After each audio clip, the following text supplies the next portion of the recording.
Friends and fellow story carriers, good evening. Welcome. Welcome to the kitchen of secrets and stories. Imagine, if you will, an old-fashioned farmhouse kitchen. There's a tiled earthenware floor, a long wooden table, and a great blackened fireplace with flames that crackle and leap, big enough to roast a goat if you felt so inclined. There's several low, comfortable chairs and a battered red sofa, piled high with cushions, drawn close to the fire's warmth and light.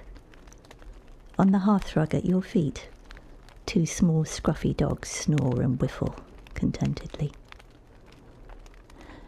The ceiling, it's kind of dim and smoke-stained.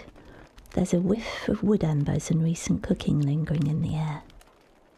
A golden glow comes from a forest of candles, all different shapes and sizes, perched haphazardly along the dresser and the mantelpiece. Open wine bottles, half-full glasses, and plenty more candles are scattered across the table. Outside, in the darkness, rain spattles the windows and night winds shake the house. But in here, it is warm, it is homely, and it is safe. There's a seat waiting for you at our far side, for tonight we shall share tales lain sleeping for centuries, kept alive by the soft voices of men and women in the depths of long-ago winters, when the darkness came early, the children were quiet, and the work was all done. We're going to bring these stories out into the light of fire and candle, and when people hear them once again, the voices of these legends will be set free. One of the least known and the most magical is the Wolfling Princess, an ancient tale of love and sorcery. Stories usually change, then change again in every single telling. That is their nature. They evolve, alter, are embellished and edited. People forget details, or they add in events that they think should have happened. So most tales are reinvented very slightly with every single performance, and may become very different from their original selves over time. Yet this one has not. It was first told by a servant from the princess's own household. She was the cook, and she whispered it to her daughters as they helped stir stews, pluck pigeons, and chop endless piles of vegetables. Those girls then whispered it to their own children as they wove cloth and suckled babies and rocked cradles.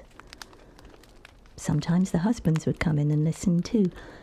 So quietly, discreetly, down through the generations it went. But this story travelled in silence and was spoken in secret, for it not only tells of blood, betrayal, love, joy, malice and magic, it is also true. Truth has often remained locked in the shadows until the time was right to let it out to dance. Well, the time for this story is now.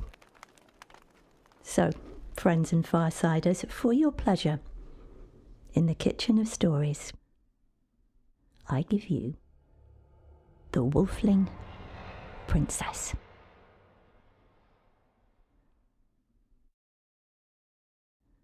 They first saw each other's faces in Ireland 500 years ago. The land that gave them life was green, rain-drenched, tattered by Atlantic storms and torn by centuries of warfare. Here, heroism walked with cruelty, nobility lay with rebellion, and pestilence sat down to dine with plenty in a land where legends rose up from the ground, and the voices of the ancient gods could still be heard echoing through the hills. The girl was the pale, flame-plaited princess of the tower. The young man, the third son of their neighbour from over the hill, a wild wolfling boy with strange silver-grey eyes and a cloak of darkest fur, who watched her warily from the edge of the wood. She never once glanced his way. Oh, but the way she moved and the lift of her head when he was near sang straight to his wildling heart, for they said, there are lovers who are content merely to long. I am not one of them. Their families had been neighbours and land sharers for generations, who met occasionally to discuss matters concerning them both, so it was no surprise that one day the boy arrived at the girl's castle gates in the train of his father. The heads of the houses drank wine and discussed the sale of some field, but he hung back behind his two elder brothers, who laughed and bellowed, jostled and joked as they jangled their heavy swords and held the reins of their trampling great horses in a single, negligent hand. The least of his father's sons, this one was also the most, for he had what they did not, a wildcat spirit, and the sight. For he whispered with wolves, including some huge white ones which no one else seemed able to see. It taught him the language of hawks, how to read messages from the way the wild duck flew, or tell from the strength of the sighs grass made as the wind passed over it, how soon a storm would come, and how savagely. His dreams showed the future, and his soul came from many pasts.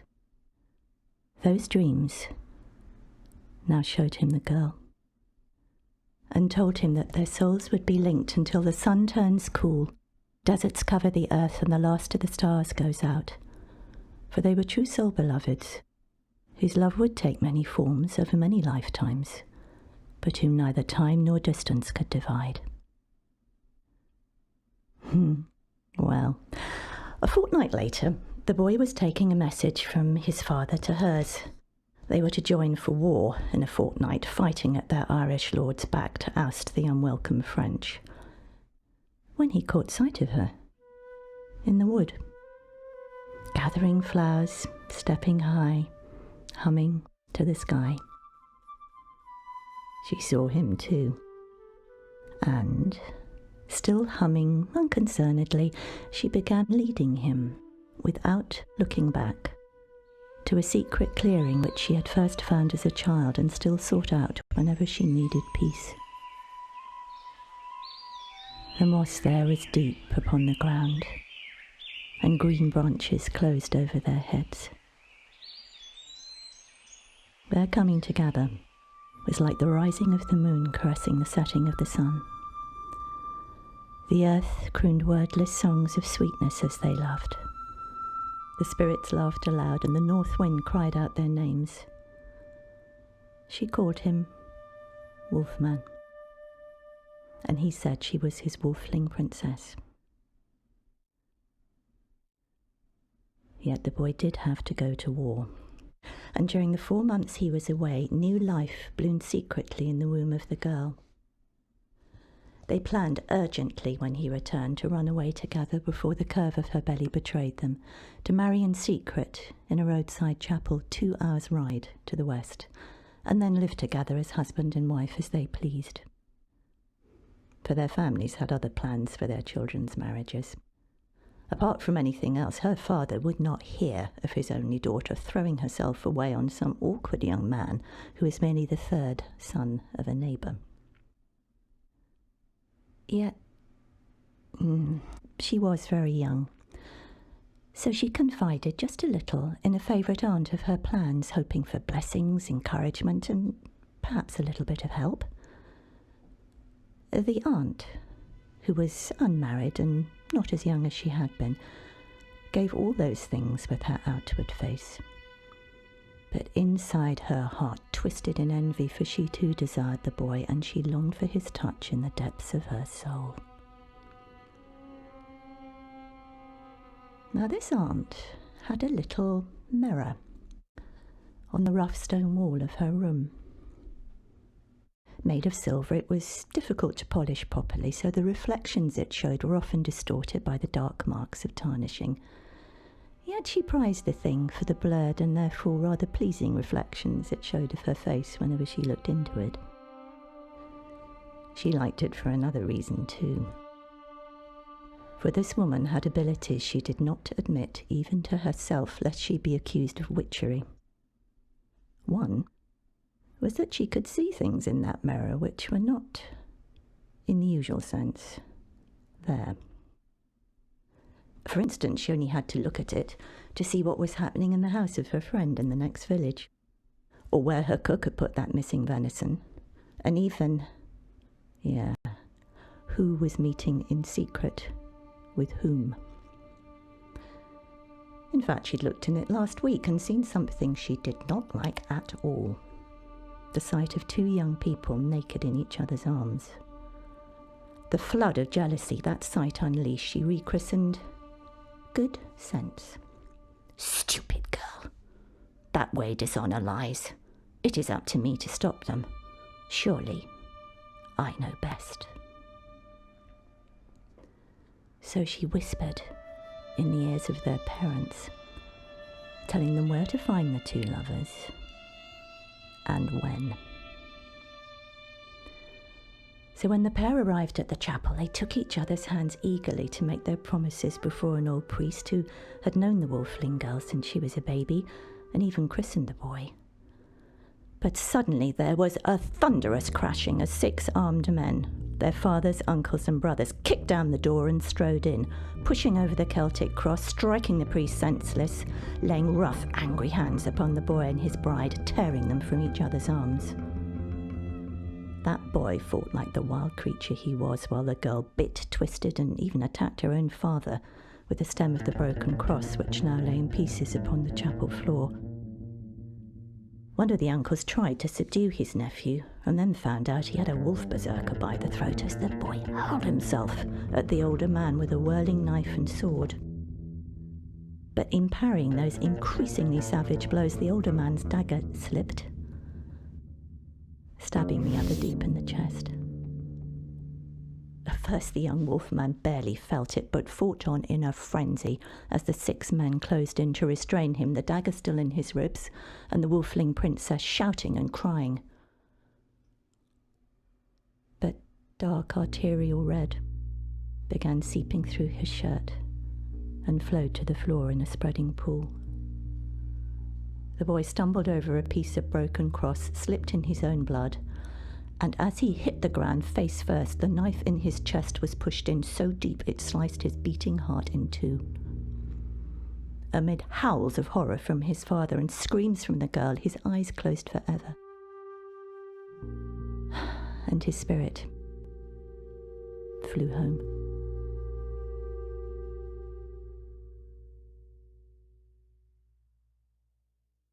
The aunt was at first so stricken with remorse that she blamed herself, as well she might.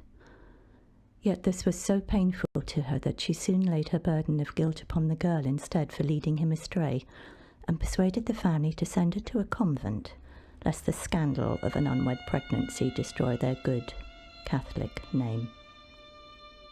"Believe me," she murmured with a smooth face, "I know best." Well, on this advice they did indeed shut the Wolfling Princess up in a convent of pale, dark-robed, punishing nuns, who assured them all with downcast eyes that this would indeed protect their family's honour. The girl tried to escape from these Sisters of Mercy so often they eventually locked her in for the last half of her pregnancy, with a guard outside her door, pushing food in through the sliding flap in the cell and removing daily slops in a covered metal bowl. For 5 months, she was not allowed to feel the wind upon her face or see the sun. Her childbirth was long, and there was no help as she laboured, though her cries echoed through the convent cloisters as the nuns chanted matins, vespers, and compline, their pious ears tightly closed. The child of the Wolfman and the Wolfling Princess was a little girl, pale, perfect, with strange silvery eyes like her father's, and a shock of silky red hair. The aunt tucked the baby into her very own shawl, and took the child, with much cooing over her uniqueness and beauty, saying she would wash the little one, then return directly so she might have her first milk from her mother's breast. Innocent, still, of her aunt's previous treacheries, the girl let her baby go. The aunt never came back. Instead, she took the newborn to an empty stone cell at the far end of the convent. There, she removed the shawl, laid the baby naked on a rough straw mattress, which was the only furniture in the room, and threw open the window. A rush of damp, freezing November air poured in. The woman shivered, wrapping the thick, snugly comforting shawl more tightly round her own shoulders. The room became icy. Swiftly she departed, closing the door very quietly behind her. "Believe me," she whispered to herself, "it is for the best." All night long she checked every hour upon the hour, sliding aside the little wooden peeping panel in the cell door. The first time, the baby was crying. The Wolfling Princess heard her and fought to get out of bed, but 3 nuns held her down, telling her to be still and wait. The second time, the child was whimpering with cold. This was not loud enough for the Wolfling Princess to hear, but as soon as the nuns went to Vespers, believing that a newly delivered girl would be far too weak to leave her room, she staggered through the stone corridors in bare feet, clad only in her shift, opening every door, pressing her ear at every wall, searching desperately for her baby. Returning from their prayers with chilled hands and aching knees from kneeling on the chapel floor, the nuns found her, collapsed on a corridor's stone flags, and dragged her back to her cell, this time locking the door. The third time the aunt checked, the baby was too weak even to shiver, and her lips were turning blue. The fourth time she had ceased to move at all, and her breathing was soft and slight as a novice nun's first prayer. The fifth time, there was neither breath nor movement. The aunt sighed. Yes, it was done. At last the little girl was wrapped in cloth, but instead of being placed in her mother's arms, she was dropped in a shallow hole outside the convent walls without marker or stone, buried in the loveless dark with neither prayers nor comfort to light her upon her way. The aunt folded her hands. "Believe me, I knew best." The Wolfling Princess was kept in the chill stone convent all her life. She lived long and sadly, never ceasing to yearn for both her baby daughter and the Wolfling boy to whom she was wife in her heart, even when time had etched deep lines across her face and faded her bright hair. Into her dreams he sometimes whispered, "Beloved, do not forget me. For sure as the stars burn and the planets spin, we shall find each other again." And so they did.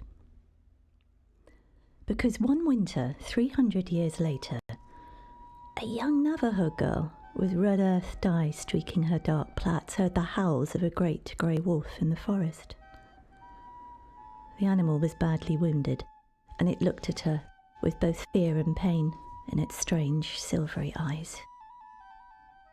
The girl nursed him back to health, with mice trapped with her own hands and water scooped in her cup palms.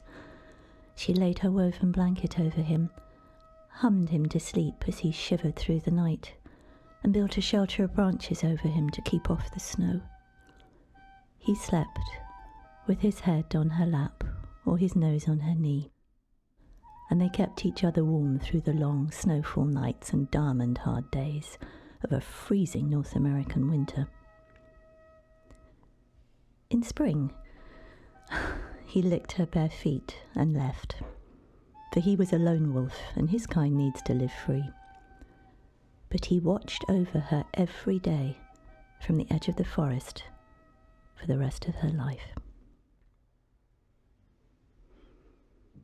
Then 300 years later, an ascetic Spanish priest found loving companionship with his rather stout, middle-aged, red-haired housekeeper. Just sitting by the fire with her, eating a simple meal would bring tears of gratitude and happiness into the man's sharp, grey eyes, which she couldn't help noticing sometimes seemed to shine kind of silver in the candlelight. Then 500 years later, a magical red-haired storyteller met a man who was both wolf whisperer and gatekeeper. The blaze of their youth had burned away. Their homes were in countries far apart, and he lived in the mountains while she dwelt by the sea. But for both the wolf man and the spinner of tales, recognition grew like a rising wave, and they brought each other great joy. For their connection was strong. They could read each other's thoughts. The same things made them laugh, cry, celebrate, and rage, and they liked nobody's company so well as each other's. What was more, this time, both saw glimpses of other lives at other times which showed them that, they had met before. Yet the storyteller had a friend.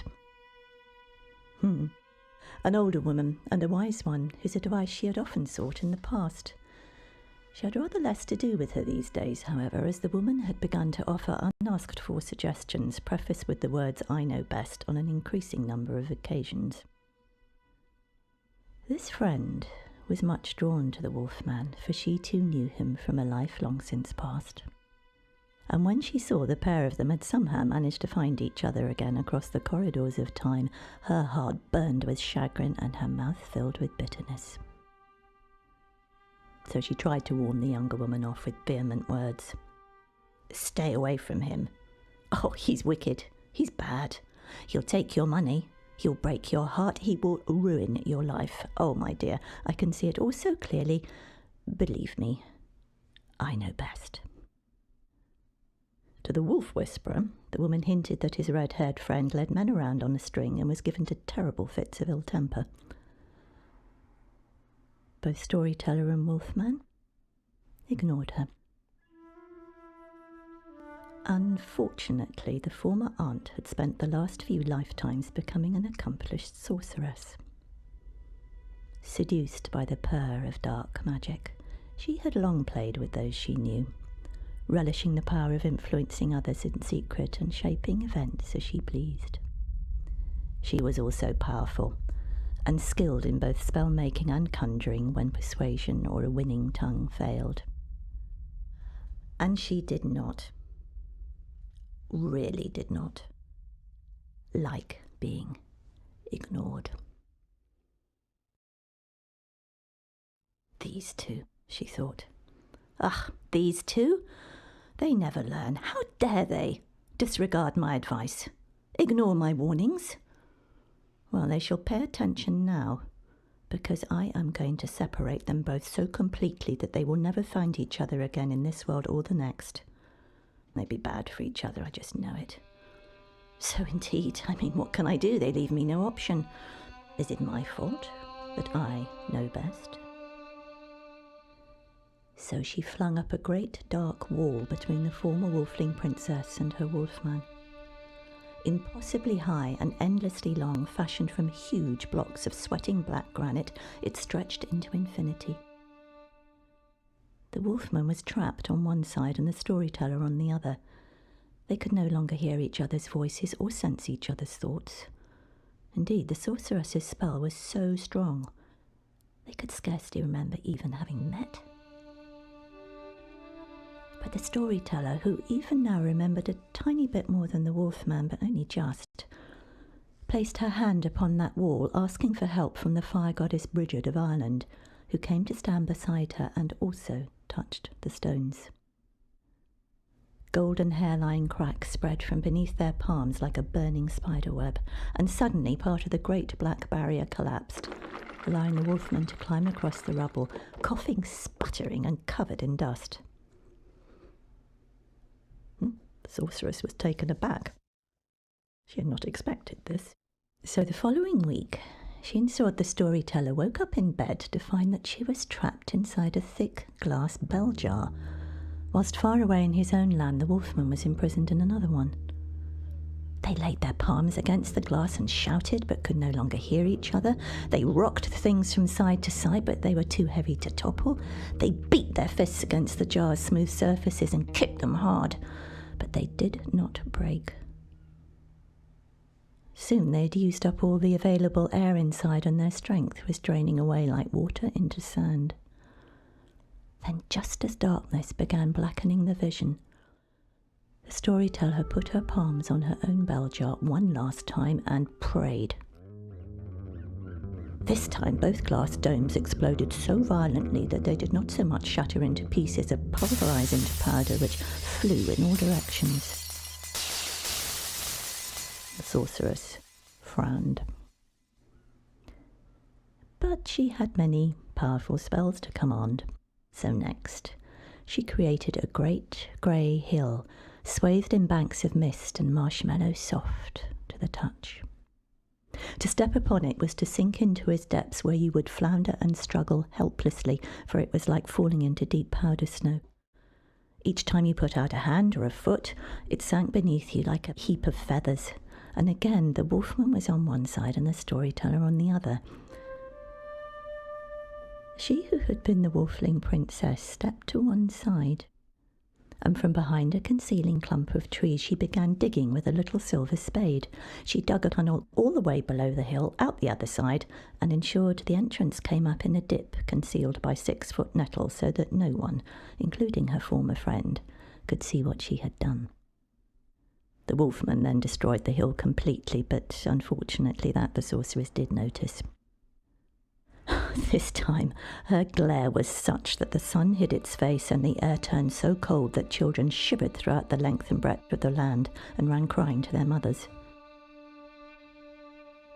Her predictably ill temper got her nowhere, so she built another great barrier within days. This time it was a blackened volcanic mountain range which burnt the skin from your hands and melted the soles of your shoes. What was more, it was crawling with screaming gargoyle monkeys with dagger-talon paws and wide mouths packed tight with greenish rotting needle teeth. Again, storyteller merely tunnelled round it. But at this the sorceress became enraged, sending forth a powerful stream of darkness to engulf her one-time friend. Night and day it poured over her, a torrent of stinging malice. The storyteller became exhausted, ill. Her baths turned black as the sorceress's poison soaked out of her skin every night. Yet she did not back down. Finally, exasperated that she was still encountering resistance, the one-time aunt switched tactics and flung the wolfman in prison. A very unique prison, built especially for him. She set him upon a cold metal throne, binding him to it with a ring of steel around his throat, 2 more lashing his wrists, and a belt of metal teeth biting into his waist, and barbed wire tying his ankles.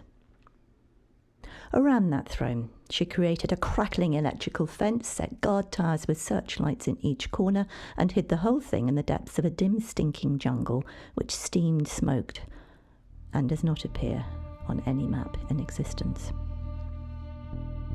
The guards' blazing white light seared the wolfman's grey eyes, and they took great pleasure in blinding him with them night and day. The storyteller watched as he strained uselessly against his bonds and knew that this time she could not help him. But wait! He is the wolfman, she thought frantically. Perhaps, therefore, we must call upon wolves. Swiftly, she sent the thought to her beloved. He heard, and immediately closed his eyes, then howled. He howled 3 times. The sound was such that it made the skies shake, the winds roar, and the temperature plummet as a massive magical snowstorm tore through the jungle, ripping tropical vegetation ragged, flattening the sorceress's electrical fences, and smashing down her guard towers. In the centre of the storm galloped 3 glorious white wolves. Wolves bigger than war horses, wolves with obsidian eyes and fur like sun on the Arctic ice. Many lives ago, the Wolfman himself had been one of their kind. No wonder he could see them. Now they had come to him. They had come to protect their own. As the storyteller watched, the White One shrank to a tiny size and entered the Wolfman's prison, dragging behind them a mannequin which bore his face. Blinded by the snowstorm, the guards stumbled, staggered, and swore as the wolves shrank Wolfman too and smuggled him out under their very noses. They left his look-alike behind, lolling upon the metal throne, looking for all the world like a broken prisoner resigned to his fate. All this time, the sorceress was fooled for weeks.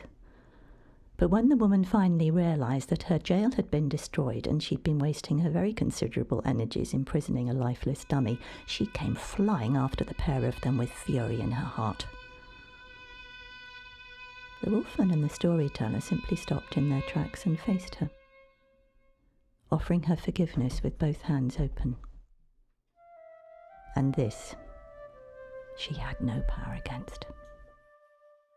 So, she agreed to cease her persecution and returned home with a bowed head, slow steps, and a meek face set to the world. Yet she continued to watch, as a spider watches a fly, for the very next opportunity, even if it meant biding her time unto death and beyond. Yet the white wolves saw her thoughts, as they see everyone's.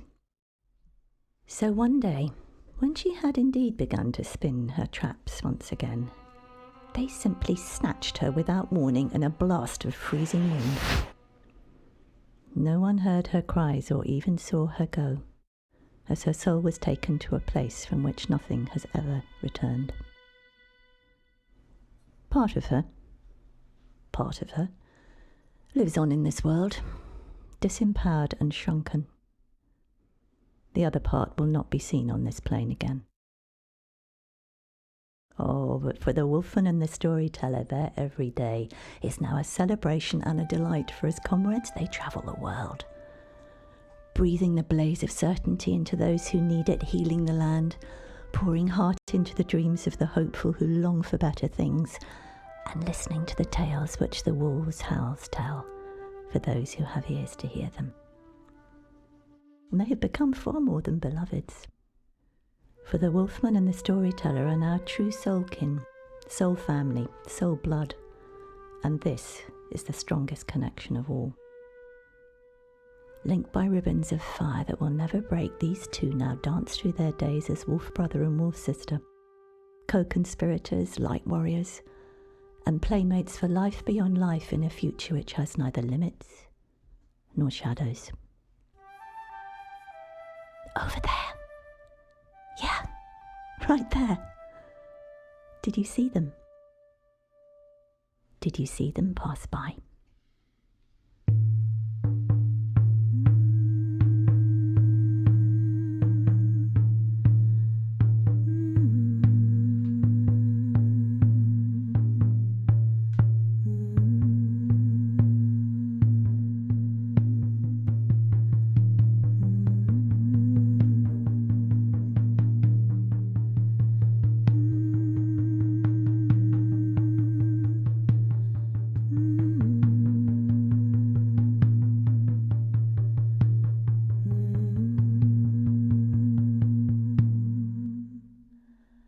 Mm-hmm.